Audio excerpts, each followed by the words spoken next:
পার্শ্ববর্তী দেশ ভারত, তারা আমাদের পানিতে মারতে চায়, তারা আমাদের ভাতে মারতে চায়। বাংলাদেশের মানুষকে সেই দেশ বন্ধু হিসাবে মনে করে না, হাসিনা এবং আওয়ামী লীগ ছাড়া। ভারত শেখ হাসিনা ও আওয়ামী লীগকে ছাড়া বাংলাদেশকে ও এই দেশের জনগণকে বন্ধু মনে করে না। হাসিনা ও আওয়ামী লীগ তাদের বন্ধু।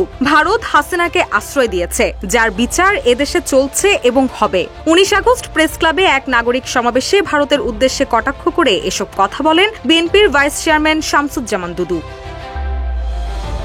ভারতকে আহ্বান জানিয়ে দুদু বলেন, শেখ হাসিনা একজন খুনি। সে দেশের জনগণকে হত্যা করেছে, দেশের গণতন্ত্রকে হত্যা করেছে। তাই বিচার কার্য করার জন্য অনতিবিলম্বে তাকে বাংলাদেশে ফেরত পাঠিয়ে দিন।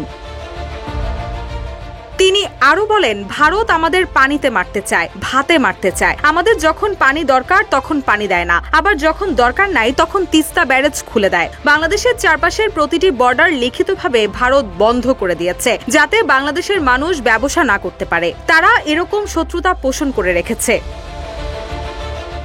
বিএনপির এই নেতা আরো বলেন, হাজার বছর ধরে বাংলাদেশে হিন্দু, মুসলিম, বৌদ্ধ, খ্রিস্টান মিলেমিশে বসবাস করছে। কেউ কারো প্রতি হিংসা বিদ্বেষ পোষণ করে না। তাই আমাদের ঐক্যবদ্ধ থাকতে হবে, কারণ বাংলাদেশের মানুষ কখনো কারো বশ্যতা স্বীকার করেনি। ব্রিটিশদের কাছে করেনি, পাকিস্তানিদের কাছেও করেনি, বিভিন্ন স্বৈরশাসকদের কাছে করেনি। এই দেশের মানুষ এক সাগর রক্ত দিয়ে দেশ স্বাধীন করেছে।